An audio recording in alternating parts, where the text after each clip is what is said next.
Vous êtes plutôt thé ou café? Ou bien peut-être préférez-vous le vin? Bonjour tout le monde et bienvenue dans notre analyse du 13e épisode de la saison finale de Shingeki no Kyojin. On est super heureux de vous retrouver pour ce 13e épisode, la saison bat son plein et tout ce qui va suivre sont des dingueries. C'est pourquoi on voulait vous remercier d'être là avec nous, d'avoir créé ce rendez-vous tous les lundis. Merci énormément. C'est incroyable de voir tout l'engouement qui est créé autour de la saison finale de Shingeki no Kyojin, en tout cas sa première partie. Et vous savez également, sur une autre note, nos vidéos sont souvent démonétisées et pour remédier à ce problème, on a été contacté pour réaliser des placements de produits. De ce fait, merci beaucoup ExpressVPN de sponsoriser cette vidéo, ça nous aide beaucoup. Et quant à nous, on se retrouve juste après.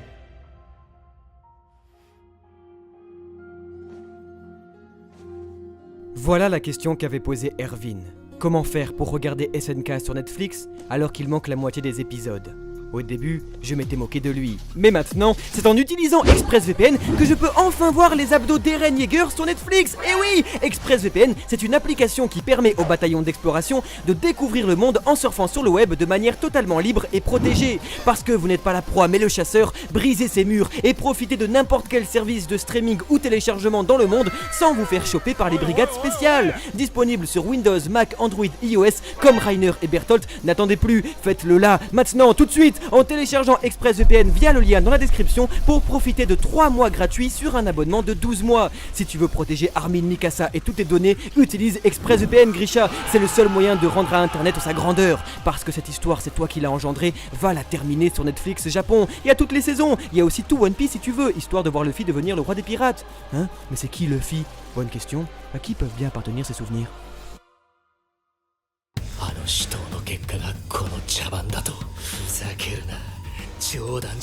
Il incombe aux adultes d'assumer les erreurs du passé et d'aller de l'avant. Alors, discutons. Bonjour tout le monde et bienvenue dans notre analyse du 13e épisode de la saison finale de Shingeki no Kyojin. Si vous voulez connaître tous ces secrets et vivre avec nous la meilleure expérience possible, vous êtes au bon endroit. Et le tout sans aucun spoiler. Vous êtes prêts? C'est parti.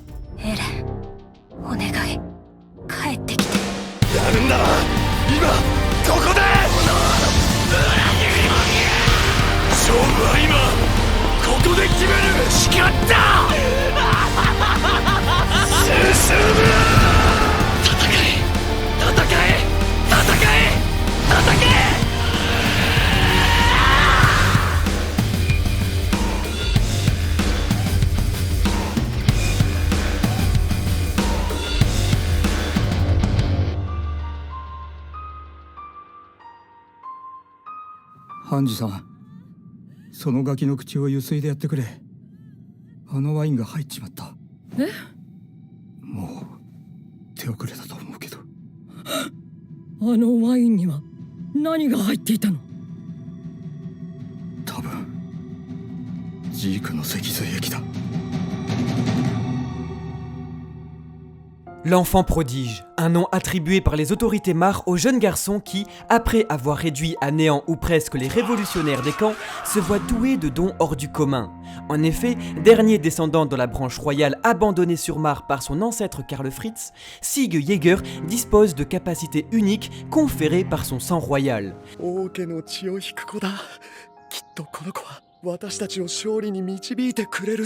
Sans que les chercheurs de la Grande Mare ne soient au courant de ses origines, Sig exploite les pouvoirs de son bestial royal, lui permettant de transformer des Eldiens en criant et de les contrôler à sa guise, à condition que ces derniers aient reçu son liquide cérébrospinal. Ainsi, après avoir dénoncé ses parents, l'aspirant guerrier ne pouvait être que gracieusement récompensé, et Mar fit le bon choix. Le bestial de Sig en main, rien ne pouvait résister à l'expansion du grand continent. Témoins du potentiel de l'enfant prodige, les chercheurs Mar décidèrent d'extraire et de stocker son liquide cérébrospinal afin de l'injecter et le diluer dans d'autres liquides.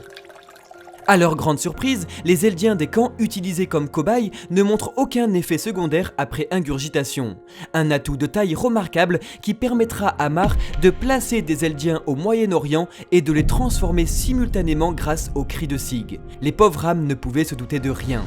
Des années plus tard, Mar lance son assaut sur Paradis pour dénicher l'originel. Au même moment, les laboratoires Mar réussissent à transformer le liquide en état gazeux afin de créer une nouvelle arme biologique. Pick Finger et Sig Jäger sont alors envoyés en reconnaissance au refuge du roi Fritz afin de s'assurer du bon déroulement de la mission. Là-bas, ils stationneront à l'ancienne tour d'Utgard et seront chargés de tester cette nouvelle arme. Sans que Mar ne le sache, Sig élabore alors un plan personnel pour utiliser l'originel à ses propres fins et celles d'Eldia. Ainsi, pour le moment, les directives de Mar conviennent toujours au jeune homme. C'est pourquoi il se voit dans l'obligation de se plier silencieusement aux tests militaires du village de Ragako. Redoutable, l'arme fonctionne à merveille et l'entièreté du village sera transformée en titan contrôlable par Sig. 南に俺の村があります。巨人が来た方向に。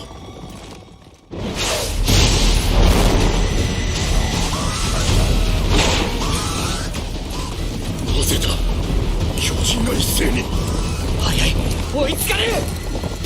Ils seront responsables de la mort de plusieurs civils, des soldats Nanaba et Gelgar, et du chef d'escouade Mike Zacharias. Les habitants de Ragako seront éliminés par le bataillon qui saisira pour la première fois que la menace bipède est en réalité humaine. Quelques mois plus tard, une unité militaire Mar livre plusieurs prisonniers eldiens des camps à qui leur ont été injectés du sérum afin que le bestial puisse utiliser ses pouvoirs uniques à Shiganshina pour encercler le bataillon d'exploration et capturer l'originel. お前がエレン・イエガーか。 Après la bataille, Sig Jäger apprend que son petit frère possède l'originel et promet de le retrouver afin de rentrer en contact et d'activer ses pouvoirs royaux. エレン、いつかお前を救い出してやるからな。 De retour à Mar, l'enfant prodige envoie sur Paradis une équipe secrète d'adorateurs pour communiquer avec Eren et organiser leur future rencontre sur le territoire. Ainsi, Sig place secrètement dans les navires de reconnaissance Mar ses fidèles hommes, ainsi qu'une cargaison de vin remplie de son liquide cérébrospinal. Il dicte à Yelena de faire boire ce vin aux Eldiens et de partager l'information au strict nécessaire parmi les mercenaires. Pour que cela puisse paraître le moins douteux possible, Yelena convoque le chef cuisinier Nicolo, qui se chargera de la cuisine pour les Mar jusqu'à ce qu'il se fasse capturer par les insulaires. Yelena, après entretien avec Eren Yeager il y a 10 mois, décide de mettre également Flock Forster dans la confidence. Tout se déroule comme prévu et Sig parvient à quitter le territoire Mar avec les Eldiens. Pendant le trajet dans le dirigeable, le guerrier pense à préciser qu'il dispose d'un pouvoir lui permettant de transformer les Eldiens en titans si jamais ils en avaient besoin. Cependant, il prononcera un mensonge lui permettant d'éliminer absolument tout soupçon chez les insulaires. Il précisera que les Eldiens étant rentrés en contact avec son liquide cérébrospinal sont paralysés et ne peuvent plus bouger. Ainsi, Eldia ne peut se douter un seul instant que son armée, en pleine forme, est en réalité déjà contaminée. Nicolo s'occupe d'abreuver les brigades centrales. Des cargaisons sont envoyées à la garnison et jusqu'à même le bataillon d'exploration chargé de la sécurité de Sig qui fera attention lui de ne boire que du café, tandis que son geôlier, Levi Ackerman, est habitué à boire du thé. Son plan est parfait, à 2 erreurs de calcul près, 2 enfants. En effet, Nicolo, qui s'était épris d'une jeune Eldienne sur place, se voit confronté à son assassine. Dans un élan pour l'éliminer, il fera par accident ingurgiter à Falco le liquide cérébrospinal du bestial. Ainsi, Sig et Eren avaient prévu que l'armée s'opposerait à leur réunion, et pour s'assurer que rien ne puisse se mettre sur leur chemin, le guerrier, pour ravager l'entièreté des murs, avait pensé à ce qu'il n'est qu'un seul cri à pousser.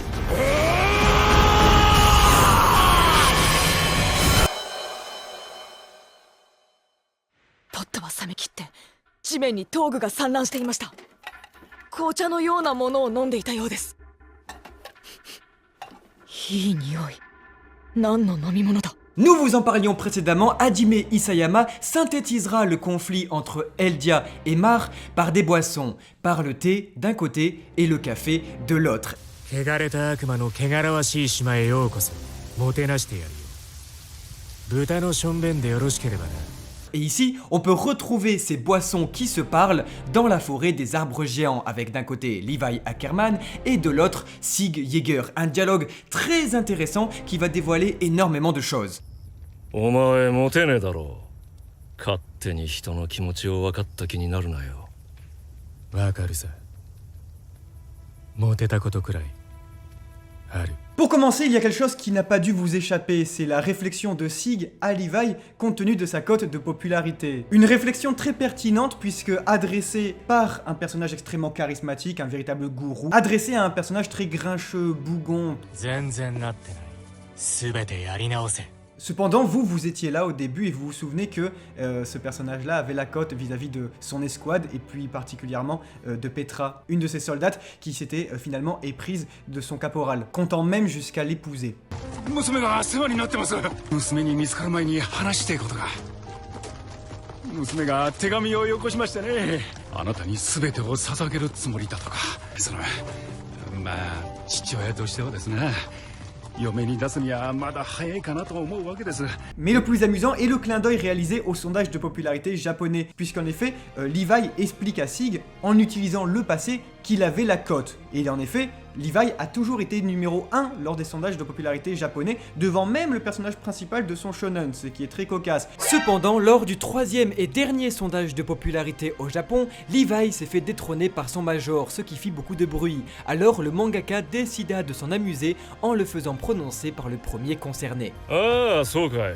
On a toujours sacrifié nos vies, celles de nos soldats, pour sauver Eren, et c'est comme ça qu'il nous remercie. On voit dans le regard de Levi qu'il n'a plus le temps. Celui qui tenait la montre à Levelio ne va pas ici rester les bras croisés, et se remémore alors, avec émotion et nostalgie pour nous, eh bien les 3 dernières saisons, et tous les sacrifices qu'il y a eu à chaque fois pour protéger Eren Yeager, avant que celui-ci décide finalement de les trahir. そうか。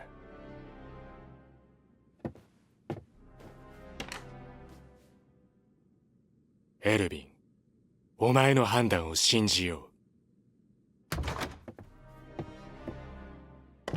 Levi, ça reste le soldat par excellence, c'est l'homme qui a besoin d'ordre pour agir, c'est une véritable machine à obéir et il est extrêmement efficace là-dedans. Cependant, maintenant, il commence à perdre un petit peu patience puisque, compte tenu de tout ce qui s'est passé dans les saisons précédentes, qui allait à un vecteur très particulier qui était celui des ordres d'Erwin Smith et du coup d'un prisme sur le monde auquel Levi Ackerman adhérait parfaitement, maintenant que celui-ci est disparu, de nouvelles directives sont annoncées, comme celle de l'excellent stratège Dot Pixis. Cependant, ça ne suffit pas parce que ici, on a un petit regret qui est celui de se demander si Erwin avait été là, peut-être que les choses ne se seraient pas autant accélérées vis-à-vis des pro-Jaeger.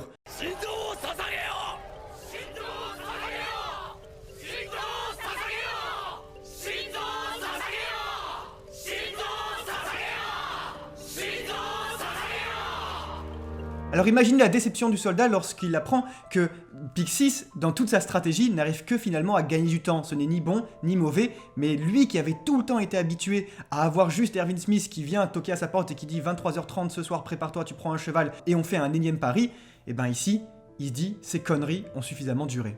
あの死闘の結果がこの茶番だと。ふざけるな。冗談じゃねえ。巨人に食わせるべきクソ野郎は他にいる。 Le personnage de Levi est ultra attachant parce qu'il va à chaque fois nous projeter dans l'ancien Shingeki no Kyojin, comme ici sur ces arbres où Mappa va prendre la liberté de carrément projeter des images sur les arbres pour nous faire bien comprendre que Levi, lui, n'a pas fait la transition. Il appartient toujours à l'ancien Shingeki no Kyojin. C'est le seul à Levelio qui portait encore la cape du bataillon d'exploration. Il est toujours rattaché à une promesse, il est toujours rattaché au passé. Et là, il en a marre. C'est hyper intéressant et à la fois très satisfaisant de voir qu'il représente le ras-le-bol de la politique, plus de blabla, plus de discussion. Lui, il veut agir, il est fort uniquement avec ses lames. Et c'est vrai qu'on se dit là, c'est bien beau, on a compris qu'il y avait des complots, qui faire confiance et tout, mais lui, il vous rappelle, attendez, c'est une histoire de l'humain contre les titans, vous me faites chier un moment, moi le titan, je le tue. Rappelez-vous, si le bataillon d'exploration avait eu la garde des reines, c'était grâce à lui, grâce à la puissance de Levi qui pouvait le terminer en 1 seconde si l'ordre lui était donné. これは持論だが、しつけに一番効くのは痛みだと思う。今お前に必要なのは言葉による教育ではなく教訓だ。 Et donc on peut voir qu'encore une fois, on regrette Erwin Smith, celui qui, alors que nous, on n'en savait absolument rien, on ne savait pas ce qu'il se passait, posait déjà la question à Eren, lui demandait est-ce que tu vois qui est notre ennemi? Parce que lui savait, lui avait toujours un tour d'avance. il posait à l'ennemi la question de savoir qui était l'ennemi. 君には何が見える？敵は何だと思う？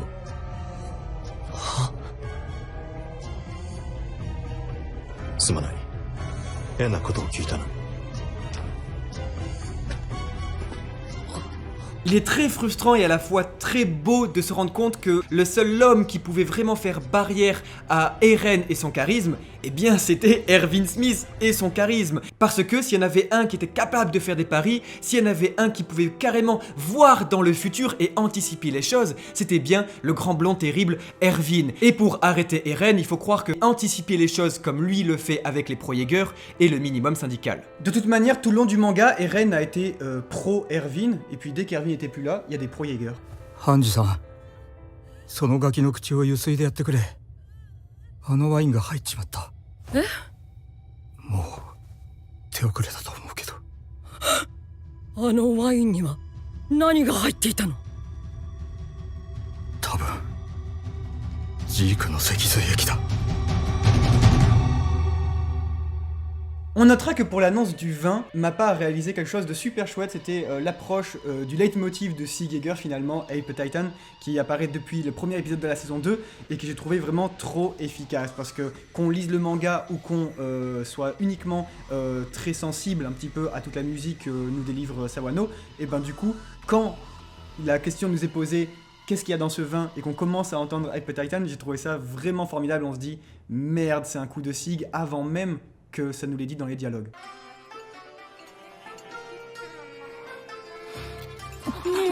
Des compositions d'Hiroyuki Sawano qui vont porter ce 13e épisode de Shingeki no Kyojin qui va être décidément très poignant.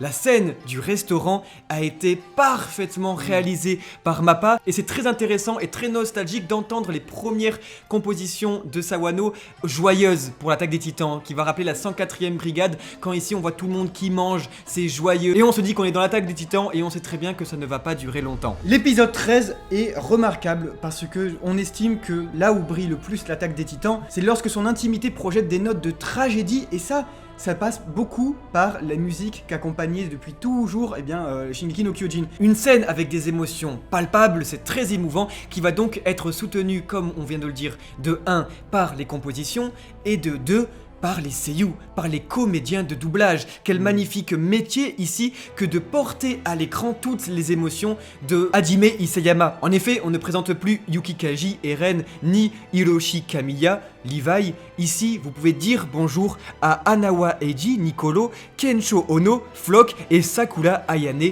Gabi, des comédiens, des seiyuu qui vont régaler absolument tout le monde dans cet épisode par leur prouesse. On a ici un talent monstre qui vont partager toutes les émotions d'Hajime Isayama. Car chez l'attaque des titans, chez Hajime Isayama, tout va être dans les détails, chez les êtres humains, leurs défauts, leurs qualités. Tout va se produire dans un regard, dans un sourire. Et ça va être aux comédiens de doublage, aux seiyuu en japonais, d'assumer cette responsabilité. Et aujourd'hui, quand on voit comment Eren Yeager Yuki Kaji a réussi à développer son personnage, à le transformer,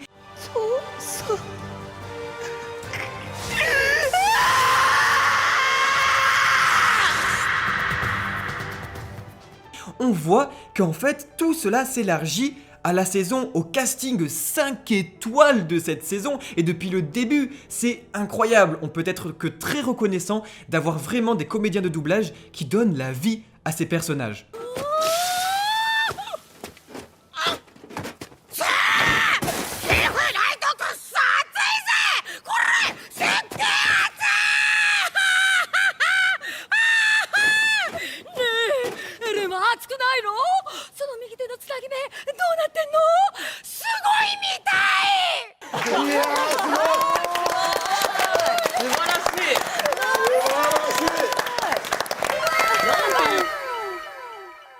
La force du manga de Hajime Isayama, c'est de rendre palpable sa lecture vis-à-vis de ses émotions.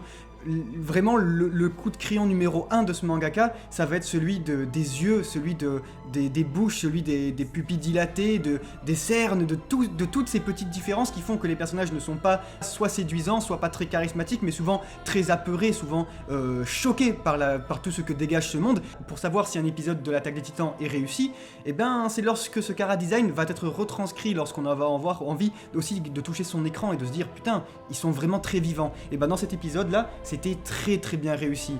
Gabi, je suis désolé, mais vraiment porte sur ses épaules toute la saison.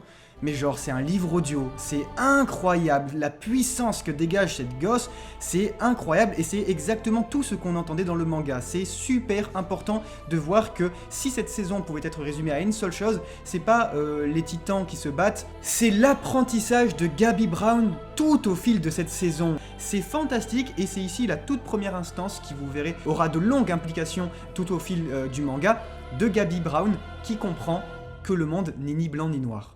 信じていたから頑張ってこれたのに全て壊された。こんな収容区でも私の大切な人たちのいる私の家だから、それを踏みにじられることは許せないの。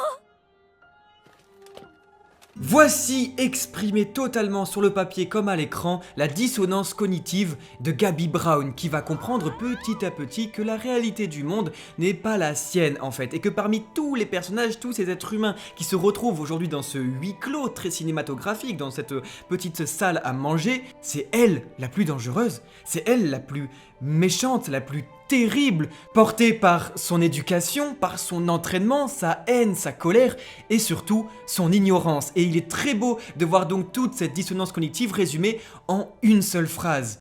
Mia, 大丈夫か? 本当に私が憎くない。 Et ça, c'est très sincère de la part de cette petite fille qui comprend ici, maintenant, qu'en fait tous ces démons sur l'île de Paradis ne sont peut-être pas finalement si méchants que ça. Et alors c'est dans cette scène encore une fois de huis clos que va exploser toute la justesse de l'écriture du mangaka qui, vous l'avez bien compris depuis 13 épisodes, nous explicite qu'est-ce que le cycle de la haine et de la vengeance. Je l'ai tuée parce qu'elle avait tué mes amis, tu as tué mon ami donc je vais te tuer, etc. Un cycle sans fin qui peut être en réalité brisé. 踏みにじられたからだ。敵もマーレの戦士から攻撃されて大勢殺されたから、その報復で。あんたはそれを見たの？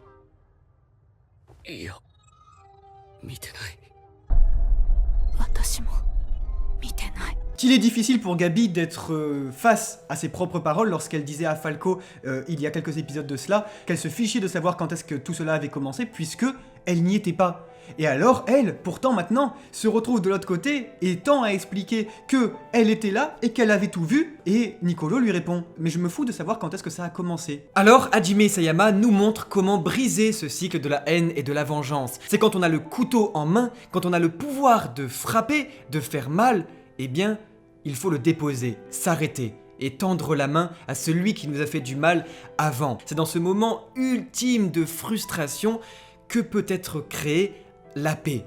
Et ça, les enfants ne peuvent pas le comprendre. C'est pourquoi ça va être aux adultes d'assumer ces erreurs, d'assumer le passé pour pouvoir aller de l'avant. C'est pourquoi il est très émouvant de voir que l'enfant, lui, va ramasser le couteau, ne va pas réfléchir 2 secondes et va essayer de se venger. C'est magnifique, c'est d'une justesse mais effrayante et on voit aujourd'hui Kaya qui, elle, a envie de venger Sacha alors que les parents, eux, comprennent qu'il faut s'arrêter là, qu'il ne faut surtout pas aller plus loin.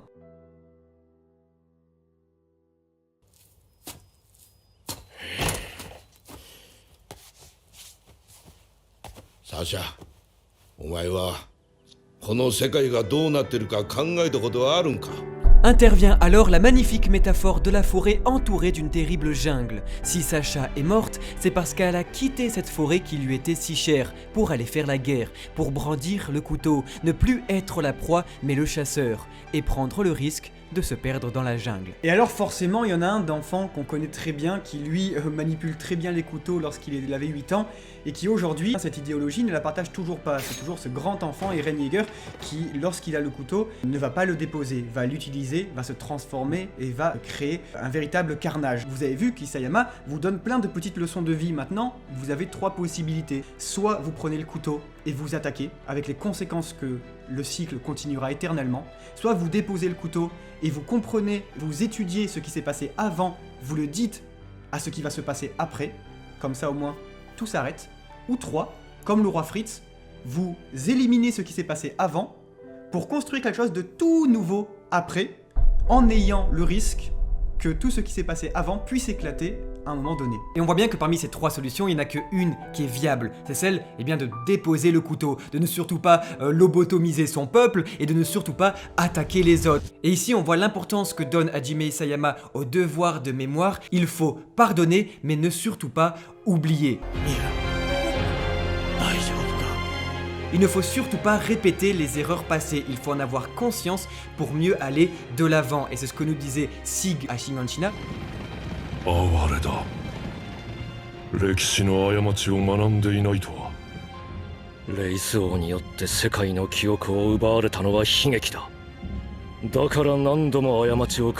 Et c'est exactement les mêmes paroles qui vont se retrouver chez Niccolo et chez Kruger qui parlaient à Grisha.